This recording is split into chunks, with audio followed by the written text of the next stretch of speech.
Hello, my friends. How are y'all doing? I'm sorry. I think I woke up my dog back there. Oh, it's been a long time since I've done a video for YouTube, but man, I'm so digging the Periscope stuff. That was a ball to break today and chat a little bit. It's a lot easier for me. I promise you that. I hope all y'all are great. Always amazing. I really can't wait to post the thank you video that is coming your way for those who gave to Crossnor through Ryan's contest. Can't really even talk about that. It means so much, but I mean, look at what y'all do. This is what I don't understand. See all those letters? That's all this week. Those are just packages, letters, thank yous that y'all send me, and in a week.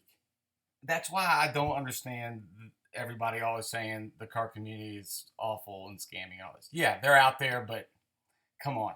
You you gave to a school for foster kids. You send these things to me. You pick out things for each other and send it all the time. And it's just incredible. I love it. Um, but anyway, so I figured a couple things I wanted to talk about tonight, and I'll try and slow down. I always feel like I should rush when I'm doing these videos because I don't want to bore anybody. But one thing that I've been getting asked a lot, and I've talked about it a little bit before, is when people say who should I PC, who should I PC. Um, I want to address something about that because I think I finally kind of figured out a way I want to explain that. But before that, this is one thing that has come up when Ryan and I are talking Car Collector 2 and some other folks that I love that I've never talked about it. And that is the side PC.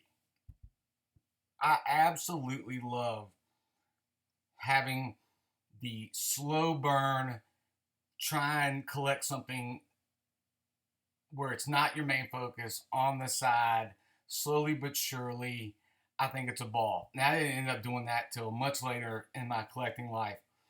But for instance, and I posted it a while back this year, I decided, all right, you know what? My main focus is what? It's Kentucky cards. It's Anthony Davis. It'll be always that. That's my main focus, and we talked about that. The focus is key to collecting. If that's what you do, if you're a dealer, it's very different. But and thank goodness for dealers because that's how this all gets built. But if you're just a collector and you really want to have something that you love, you have to have a good focus and be wise about it. Not just smart, but wise.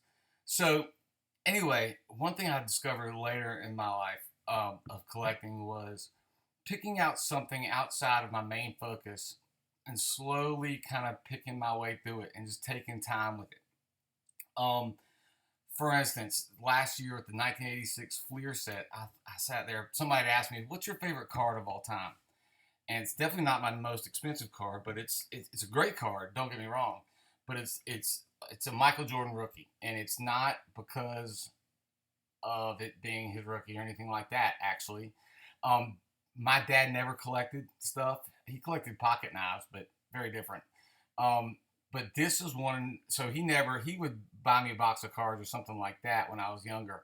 But this was one that he went out and purposely sought and got me, and it wasn't worth what it is now by any means.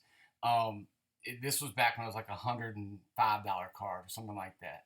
But he went out and he knew that this was something I was looking for, and he bought it and brought it back to me and said, "Here, I got you this specific card, not just some boxes or something." When I was young, so that's my favorite card because it has that emotional attachment to me. This is one my dad took the time to go get and send to me. So this year I decided, you know what? I'm going to go for the 1986 Fleer set, and I want to do it 9 or above BGS, not PSA, but 9 or above BGS, and just take my time. And obviously, I've got more financial means than I did when I was younger. But for about 8 months, I just slowly but surely have built that up and have the entire set.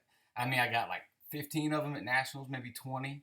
A few off eBay, a few off COMC. If it was priced way too high, I could be like, nah, wait. I want this Anthony Davis card over here more than I need that right now. And I'll just take my time. And slowly but surely, I've got it down to the last one that I need graded 9 or above is this one. Now, I'm not going to grade this one. I'm keeping this as is for life. That's what I want to do. I want to keep it the way Dad gave it to me. I'll go find another one. But that kind of fun part of when you're trading and things like that, and I'm with a dealer, and it's like, well, I want to get that Anthony Davis from you. I want to get that Michael Kidd-Gilchrist or something along those lines. And you're a little short on the trade, you'd be like, oh wait, you got some 1986 Fleer over here. I need that one. And I don't know if you ever gone to sportscardlist.com. It's a great site where they don't sell or anything like that on there. It's got all these old sets up to now, baseball, basketball, football, where you can create your checklist for yourself, log in, and be like, okay, I got that one, delete it, got that one, and you can see your list slowly shorten over time. And that's an awesome feeling when you get down to those last 2 or 3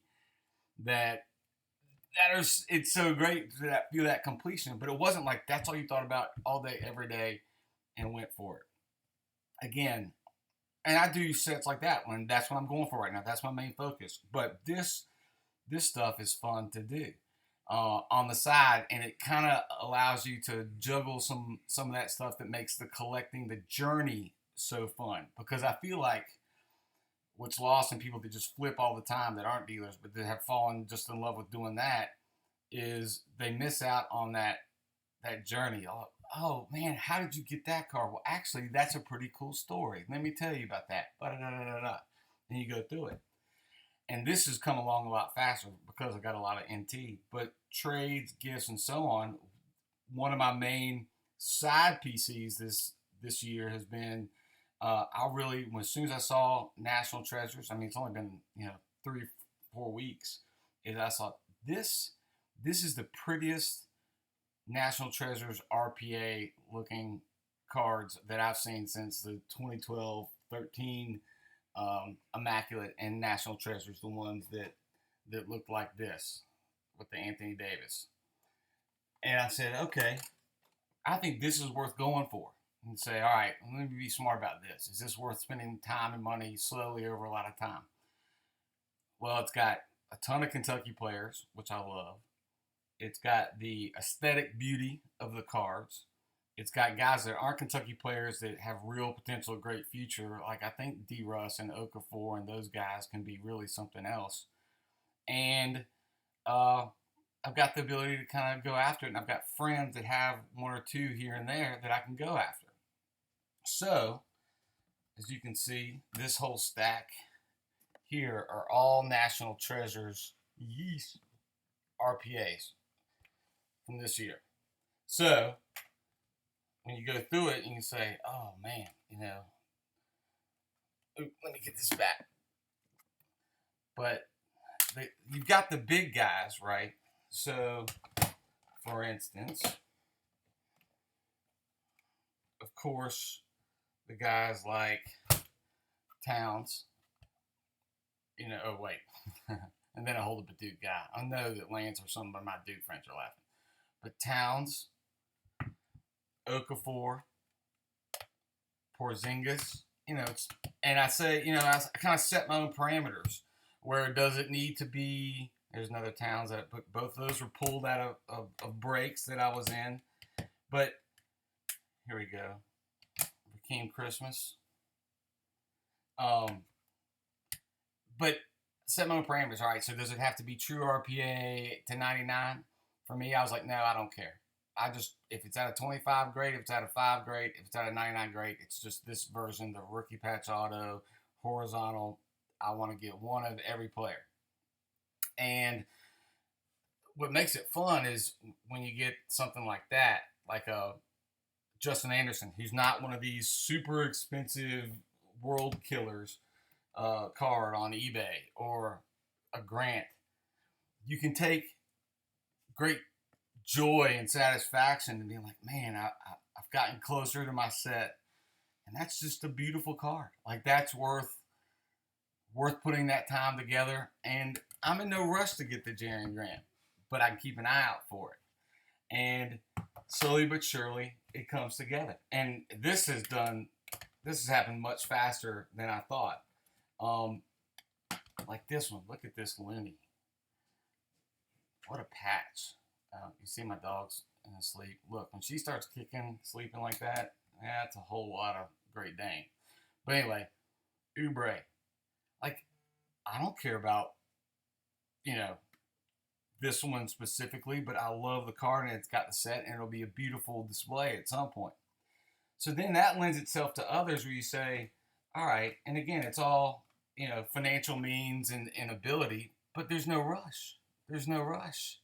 It took me 20 years to put the 1953 Topps set together. I could have done it faster, but I just took my time and enjoyed it as I was going after other stuff. But as I finished this, I was like, man, this is something else. I really enjoy this. So what other, how can I extend this? Because this will be over. I need one more. I need a D-Russ. There's a bunch on eBay.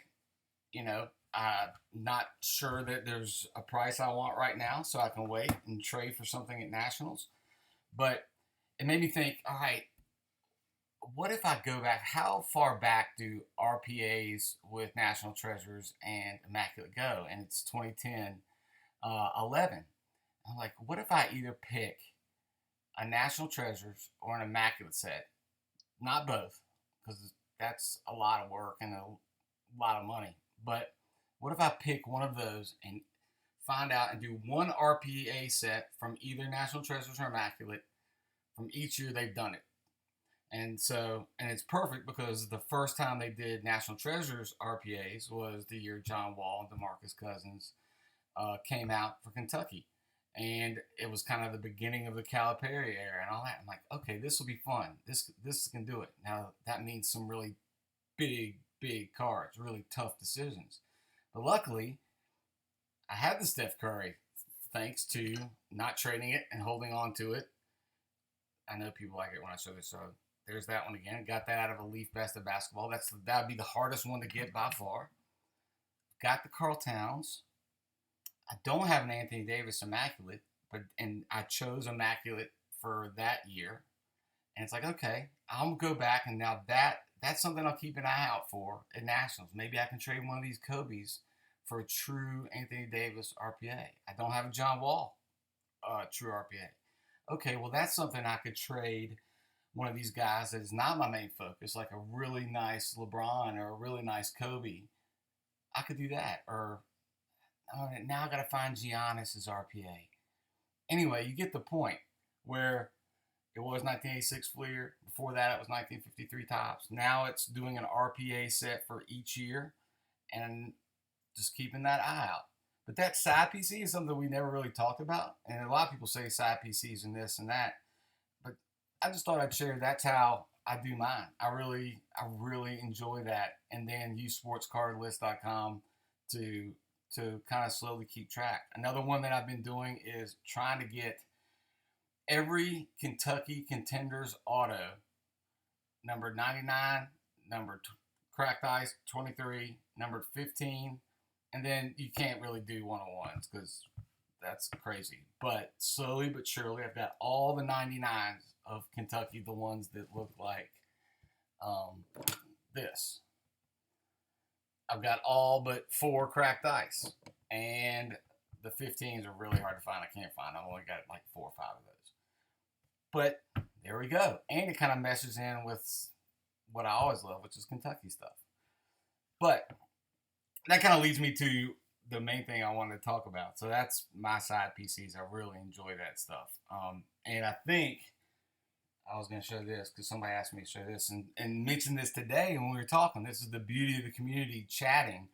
They're like, well, you pulled that Kobe Black Mamba signature from National Treasures. This one, which was the last card of the case and just a monster. It's like, you know what? I could sell or trade every other Kobe I have and just keep this one because I do love this card. But I'd pull the other signature cards all from that set. And they say, why don't you just go for this signature set? So, with the Kobe in hand, and I got to look and see who else is, let's start looking at, there's Giannis, Carmelo, Irving, McDermott, and Elvin Hayes, who actually didn't really say anything. But I got to go look that up on sportscarslist.com. I'll start the checklist and click off these. Got some of the big boys out of the way. Maybe that would be something I could work a trade for or something else. But that, again, this is the true joy of collecting, finding something, but also something that you love, you know? I think displaying all these with all the insignia, the inscriptions of Go Bulls or Black Mamba or Go Knicks, that would look really cool. Um, and that's the whole point of collecting is finding something you love. Which leads me to my main point, which I was going to say, which is I get lots of interesting questions on DMs and stuff, and I'm gonna finish off with saying sorry for how slow I am on those. But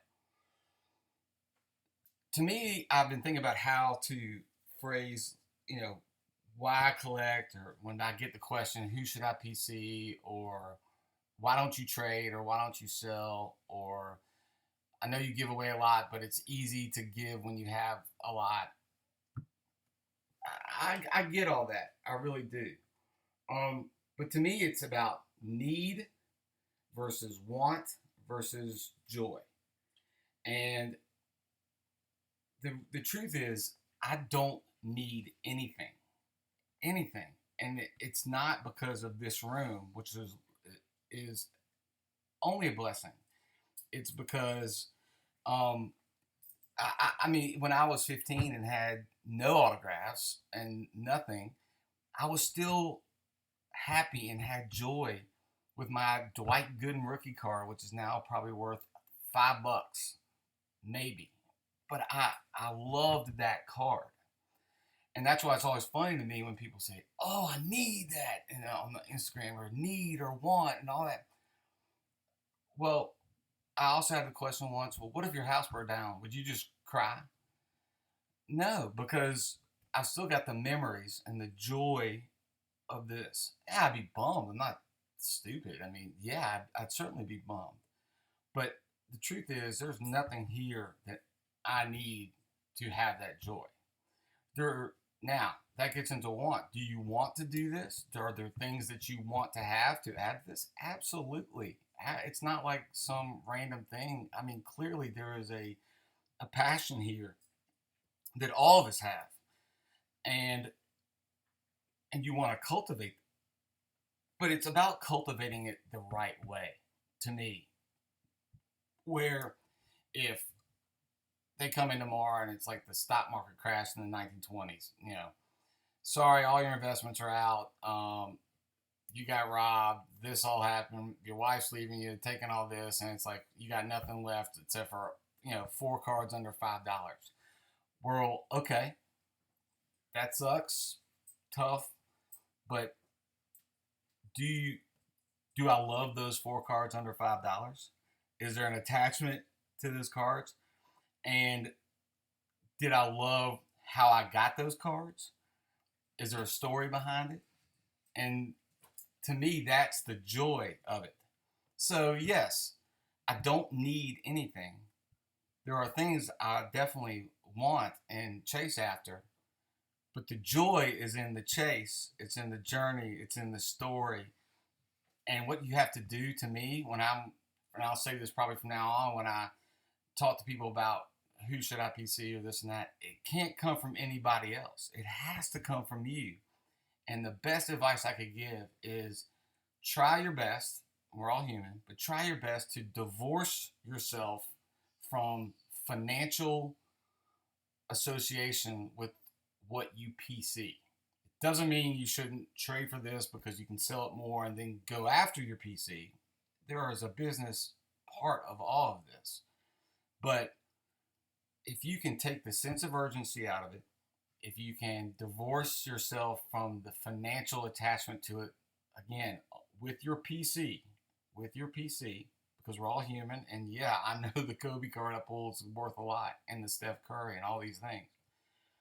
But if this all burns up today and the only card I have left is a Tayshaun Prince rookie card, or not even that, if it's the Tayshaun Prince hoops card that someone was kind enough to send me, this still has joy in it. Somebody took their time to send me this, and I loved watching him play. And I went to Detroit and saw it, and this is worth 10 cents, but I love it. And that's how I got to this point. And when people say you've got all this stuff, yeah, I worked at it. I worked hard. But I also think if you divorce yourself of the financial side of certain things, especially with stuff you don't PC, it becomes much easier to give. And that's another part of the story and another part of the joy. I don't trade on here because there's no need to. I don't need anything. I don't have to. I can wait. Um, but I'd rather just give it to you if I can, if it's smart, if it's wise. I can't give everybody everything, but I don't care about the financial side of, an Isaiah Thomas 101, but I know a guy out there that would love it, and I'm at the point now where I can give it. But giving doesn't actually have a point where you give, because I've found out, certainly in my life and a lot of different things, where if you're greedy when you don't have much, and you don't and you're not giving, and you're not thinking that way, you're going to be just as greasy when you have a ton.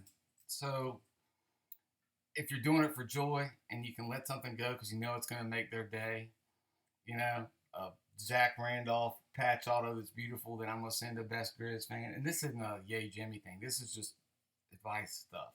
It's a lot easier to give. If I want to send stuff to Stephanie, who collects the Steelers, that's worth a lot, so what? I'm a Bengals fan, and I don't really root for the Steelers, and I know that'll make her day. I can sell this card and go get more stuff and go get more stuff. I could sell all the stuff I've given away. But my advice to the young collectors is train yourself to give. It's harder when you don't have much. I get it. But the more you do it, the better stories come out of it. The more joy you find in the collecting and the community and the people that you meet while you do this. And then it always comes back to you tenfold, you know? So that's what I love about the cards that have been given me, is because the ones that truly give just because they want to make my day, let me tell you, you have. Every time it makes my day. But also, that's why I say, I don't need anything. Give to Crossmore. I'm not trying to get more stuff. Pick the follower that follows you, because I know y'all have them, and who doesn't have an auto, this guy, and you got 7.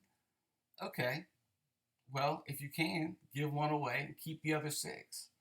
It'll be okay. I've never ever had physical pain or mental anguish from giving away something that's worth a lot or worth anything. I've received much more in return, even if it's not a package, just the reaction. And I think that there are a lot of people out there that do this all the time anyway. I know Derek, tons of people do. Ryan's giving me wonderful stuff. So many people have.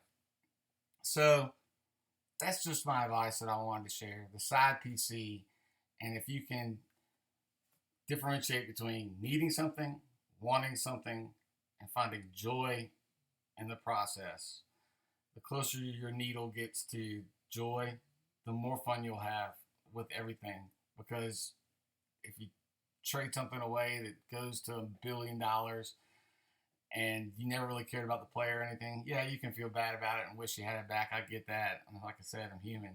But you'll still have joy in everything that you have and the way you got there. And on that note, I do want to, I know I'm very, very slow on responding. It is not, I don't want anyone to ever think this, because I've had some people say, did I offend you? Or, are you there? Send the question mark. Man, my job, I've got to go haul kids out of drug dealers' houses and things like that. You are not offending me. You are not you're not getting under my skin, or I don't break that easily. That's why some of these people you see when they make fake accounts and like your stuff's trash. It's like, are you okay? Because it's clearly something is wrong on that end. But um, just know that I try to answer everyone. Sometimes I get home at the end of the night and I'll have 100 DMs. And to be honest, I can't even, I might look at it real quick and then say, all right, I've got to get a night like tonight where I can go through and answer a bunch. And I just am tired. I just collapse. I just want to watch Force Awakens again with the dogs and my wife and hang out and do that. I could literally hire somebody full time to answer DMs and sort and do all that stuff, but it's not what I want to do. I want to take my time and get there. So forgive me for being very slow. It has nothing to do with you, what you sent, how it happened, anything. It is me trying to have a very time consuming job, a good relationship with my family and friends, resting, and then doing my hobby that I love. So I just want to make sure you all know that. And then the other thing is, I said it before, but don't give expecting return care packages. You need to just give. I never do. I'll say it again. There are never strings attached. If I send you something somehow, and you never have to. You don't even have to say thank you. I don't want anything in return. It's not give me this. Let me give you this, cause so you can give me that. That's a forced trade. I've talked about that before. That is forcing someone into a very bad position. And I know most of the people that send me stuff, they're just doing it because they want to. So if you can be patient, I'll get back to you. But don't train yourself opposite of what the advice is to give always expecting a return. The most fun is just to give, and they say, "Well, man, I can't afford that, or I don't have enough to give back." Or no, brother, no, girl, keep it. I don't just keep it and go enjoy it, and one day pass it on. And maybe that's tomorrow, maybe it's 20 years from now. But that's the best part of it. So thank you so much for listening to me ramble. This is a long one, I know, but I really, man, I love this hobby. This is fantastic. I cannot wait to watch the finals. This is gonna be unbelievable, unbelievable. And you guys are the best. You girls are the best because they're girls out there. Treat them right. For those that know that who the ones are that are girls, and treat each other right. I don't want to sound like some kind of weird Jerry Springer end of the show, you know. And if I can help, holler. I definitely will try and get back to you. And thank you all very much. Can't wait for Immaculate. For now, got a lot of sorting to do. You guys take care. Connor's already out. Luke is too. Have a great night.